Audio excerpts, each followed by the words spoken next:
You're in Washington. We know you were in meetings today, and I think the world kind of wants to know, where do you stand now in your talks with creditors? Let's start there. And, what groups have been formed, who's going to lead restructuring talks.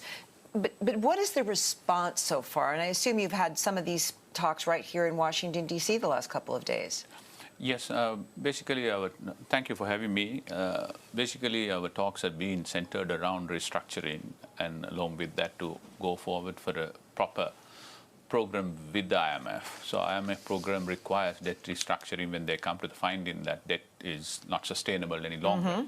So creditors, some of them or a couple of them have reached out, and wherever they are, we are willing to meet them. But these are all early days. We have just announced about a week ago, and now we are in the process of appointing those financial and legal advisors. Once that comes, we'd formally look into that, yes. So in terms of, there's so many different people who attend, certainly finance ministers, and these are sort of potential bilateral kind of agreements you could make. Are you having those kinds of discussions? Could you tell us, give us any idea of who you might be speaking with and hoping to move forward? Yeah, definitely. Actually, I've already spoken to Madam Sitharaman, the Indian Finance Minister. We have had very good discussion on that.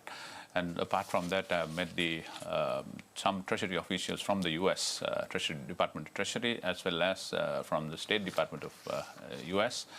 And looking forward to meet some of the other colleagues from different parts of the world. Yeah.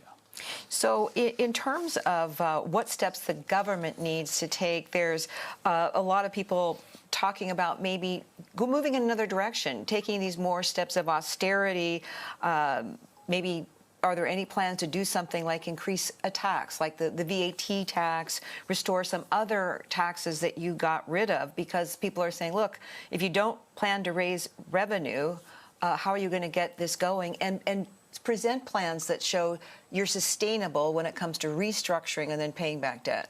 Yeah, we need to do it, but we need to sequence this properly, because Sri Lankans have already been under pressure because of the depreciation.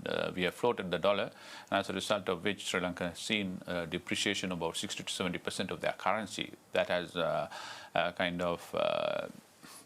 resulted in inflation and also resulted in food inflation. So we need to be careful on that and sequence of it. But our 8.6% of the GDP as tax revenue is unthinkable. We need to go back to 13 to 14 level at least on the medium term for us to be competitive in the field, and we understand that. So we are working with the multilaterals and all the other institutions and think tanks. How do we do it, and how do we sequence it?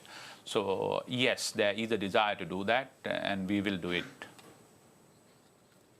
How do you plan to convey confidence to bondholders and creditors? You talk about this sequence of events that's being carefully calibrated. Where do the conversations with creditors and bondholders fall in that? Can you give us an idea and an update on where that's at?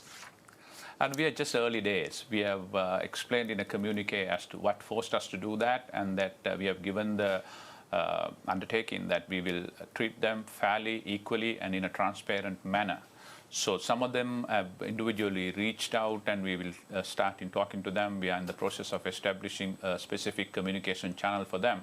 But we can't do many of those things until and unless we appoint our financial and legal advisors. Though in the process of fast-tracking that, probably we'll have them within the next 15 to 20 days. So once that happens, we'll have a proper, transparent and rational mechanism in place. Yes. What does that mean for the timeline of talks with other parties like China, the ADB, the World Bank, and so forth?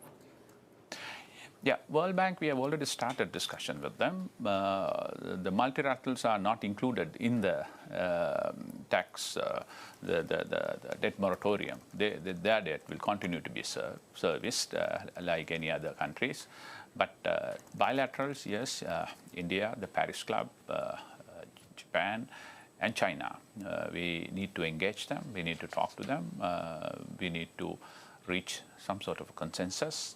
We are confident that they will look at it favorably, so that Sri Lanka can come out of the current economic crisis as soon as possible, so that we can get back to the growth trajectory. So then it's easy for us to pay them back. You mentioned China. Let's look at them in particular because they are a big player here potentially in your restructuring, in raising the kind of money you need to raise to get through this. How is that going? Are you speaking, for example, to particular Chinese banks about this? Yeah, at this point in time, we are talking to the state, and China had been a very close ally of Sri Lanka for a long period of time. We have had historical tie for 60, 70 years from the days of the rubber rice pack. So we are talking to them. We will discuss with them, and even we are in the process of discussing with them some cash infusion into the system.